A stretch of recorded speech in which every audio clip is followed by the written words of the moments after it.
Welcome, my dear students. Today we are going to learn 9th Standard History subject, lesson number 1, Sources of History. Previously, we have studied the history of ancient, medieval, and modern India. This year, we have to study the history of India in the post independence era. Sources of modern history are different from those of ancient and medieval history. We can study history with the help of various sources like written sources, material sources, oral sources, and sources in the audio-visual medium, which you can see in the pictures. In the modern period, we have to take note of various sources at the regional, state, national, as well as international level. We can write history with the help of these sources. First, written sources, which you can see in the picture. The following sources are included in the written sources, like newspapers, periodicals, diaries, reference books, correspondence, documents in the archives. Do you know the place where historical documents are preserved is called archives? The main office of the National Archives of India is at New Delhi. It is the largest among the archives in Asia. Next, government gazettes, postage stamp, and encyclopedias. Just as newspaper are included, sorry, just as newspaper are considered the fourth pillar of democracy in the modern period, they are also a major medium of information. If we consider the period from 1961 to 2000, we see that in the beginning there was no alternative to print media, especially newspapers. With liberalization and widespread use of internet in India, an alternate for print media became available. Yet, the print media still continue to be powerful. Written sources first subkind is newspaper. Through newspapers, we can get information about national and international affairs, politics, arts, sports, literature, and social cultural affairs. You can see in the pictures. Newspapers contain matters related to humankind also. Most national newspapers have started their regional editions too. They publish supplements that give information about various topics like newsletters of various movements, the dailies or weeklies of political parties, which you have studied in the previous standard. Monthly and annual magazines are important among the print media. Some newspapers produce special supplements towards the end of the year that take an overview of the important events of the year. Such supplements help us understand the important events of the year. Next, next is Press Trust of India. PTI, commonly known as PTI, is the largest news agency in India. Founded in 27 August 1947. After 1953, the Press Trust of India has been an important source of primary details of all important events and of articles on important subjects. Press Trust of India has provided reports, photographs, articles on financial and scientific issues to newspapers. PTI has now started its online services too. During the 1990s, PTI started using the satellite broadcast technology instead of teleprinters to send news all over the country. This material is important for writing the history of modern India. Do you know, among the print media, the information contained in the annual issues of the publications division of the Government of India is authentic, means real, lawful, and legal, and trustworthy also.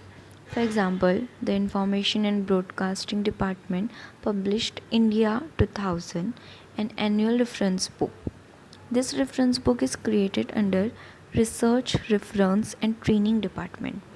It contains useful information about the land, its people, national emblem, means symbols, symptoms, signs, etc. Political system, defense, education, cultural events, and an account of the development in the field of science and technology, environment, health and family welfare, social welfare, media of mass communication, along with basic data related to economics, finance, planning, agriculture, water conservation and rural development, food and civil supplies, etc. It is possible for us to write history with the help of such information.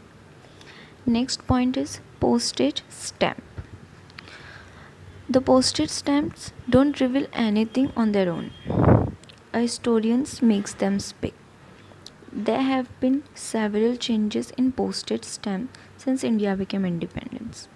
Postage stamps reveal a lot to us about changing times due to the variety in the size of the stamps, the novelty in their subjects and color schemes. The Postal Department issues postage stamps on a wide variety of themes like political leaders, flowers, animals, birds, an event, or the silver, golden, diamond jubilees, or centenary, bicentenary, tercentenary of different events. It is therefore a valuable repository, means where things are or may be stored of history. Next is material. Sorry. Next, Do you know the Indian government issued the Jal Cooper stamp in 1977. Jal Cooper was an internationally acclaimed philatelist, that is, an expert on the subject of postage stamps. Born in a Parsi household in Mumbai, Cooper edited India's stamp journal. He was the founder of the first philatelic bureau in India, an office that collected stamps, which you can see in the picture. He founded the Empire of India Philatelic Society. He went on to write many books on this subject. He gave a scientific bent to his hobby. He played a pivotal role in taking the study of Indian postage stamp to the international level. Having started his career as a postage stamp collector, Cooper achieved the expertise of a philatelist at the international level. Uh, the postage stamp on Jal Cooper is an important source to understand his significant contribution to this field. Next is material sources. These are the material sources which you can see in the picture. Material sources: coins, places of worship, things in daily use, royal seals, modern architecture, clothing, museums, and ornaments. Next is coin. We can also understood history with the help of coins and the changes in the printing of currency notes. Reserve Bank of India prints the notes. It has its headquarters in Mumbai. The coins from 1950 to those used at present, the metal used for making them, their different shapes, the diversity of subjects on them together help us to understand the important contemporary issues in India. That is, coins to convey the message of population control, and coins communicating the importance of agriculture and of farmers. Understood? Okay. Next Next point is museums. All states of India have museums that depict the characteristics and display the cultural and social heritage of the state.